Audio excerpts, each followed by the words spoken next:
आज Doubtnut app download करें। Doubtnut पर अपने सभी गणित, रसायन विज्ञान, भौतिक विज्ञान और जीव विज्ञान के डाउट्स का करो सफाया। बस प्रश्न की फोटो खींचो, एक ही प्रश्न को क्रॉप करो और तुरंत वीडियो सोल्यूशन पाओ। अभी डाउनलोड करें। प्रश्न दिया है, सही और गलत कथन को अलग कीजिए। और हमारे पास यहाँ पे कथन दिया है कि नाभिकीय प्रक्रिया नाभिकीय रिएक्टर में तथा ऊष्मागतिकी के नियम ताप विद्युत गृह के आधार हैं।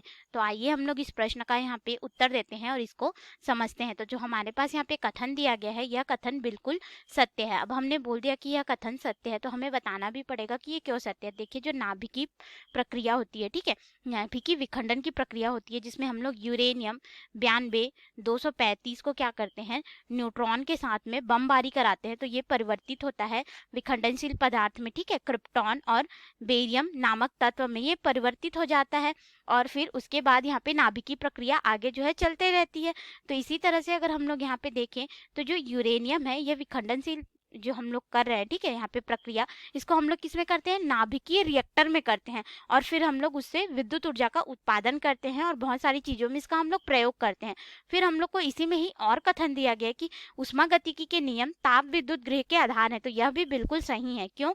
क्योंकि देखिए, जो ऊष्मागतिकी के हमारे पास शून्य नियम हो गया, प्रथम नियम हो गया, द्वितीय नियम हो गया, ये सब हमारे क्या है, जो हमारे पास ताप विद्युत गृह यानी कि जो थर्मल पावर प्लांट होते हैं हमारे, ठीक है, जहाँ पे हम लोग पानी को गर्म करते हैं कोयला जला के, फिर हम लोग उसको स्टीम बनाते हैं। स्टीम बनाने के बाद फिर हम लोग टरबाइन को घुमाते हैं, जनित्र को घुमाते हैं, उसके बाद फिर हमारे पास विद्युत ऊर्जा आती है। तो उस विद्युत ऊर्जा को हम लोग प्रयोग करते हैं। तो ऊष्मागतिकी के नियम के ही माध्यम से हम लोग ताप विद्युत गृह का निर्माण कर पाए हैं।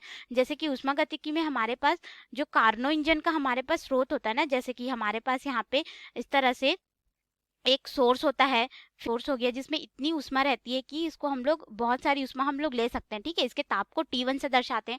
ये हमारा जो होता है सिंक होता है, जिसके ताप को T2 से दर्शाते हैं। और जो सिंक का ताप रहता है, ठीक है, वो T1 के ताप यानी कि सोर्स के ताप से कम होता है। और हमारे पास यहाँ पे कार्यकारी पदार्थ होता है, ठीक है, कार्यकारी पदार्थ अर्थात जैसे कि ये हमारे पास ठोस, द्रव, गैस किसी भी रूप में हो सकता है। जैसे कि हम लोग अगर डीजल इंजन का प्रयोग करेंगे तो उसमें डीजल डालेंगे, ठीक है। और ये जो कार्नो इंजन का कॉन्सेप्ट है, अगर हम लोग इसको देखें तो ये पूरा ऊष्मागतिकी के सभी नियमों को संतुलित करके हमें कार्नो इंजन के हम लोग चक्र को समझते हैं, ठीक है। उसी तरह से ये जो ताप विद्युत गृह भी है, ऊष्मागतिकी के सारे नियमों पे ही आधारित है। इसीलिए हमारा ये जो दिया गया कथन है कि जो ऊष्मागतिकी के सारे नियम जो है ताप विद्युत गृह के आधार है, तो यह कथन बिल्कुल सत्य है। और नाभिकीय प्रक्रिया जो है वो नाभिकीय रिएक्टर में ही संभव है। इसीलिए हमने कहा कि ये जो दिया गया कथन है क्या है, बिल्कुल सत्य है। तो ये रहा हमारे प्रश्न का उत्तर। धन्यवाद। कक्षा 6 से 12वीं से लेकर नीट, IIT, JEE वो एडवांस के लेवल तक 1 करोड़ से ज्यादा छात्रों का भरोसा। आज ही डाउनलोड करें डाउटनेट ऐप या व्हाट्सएप करें अपने सारे डाउट्स 8400 400 400 पर।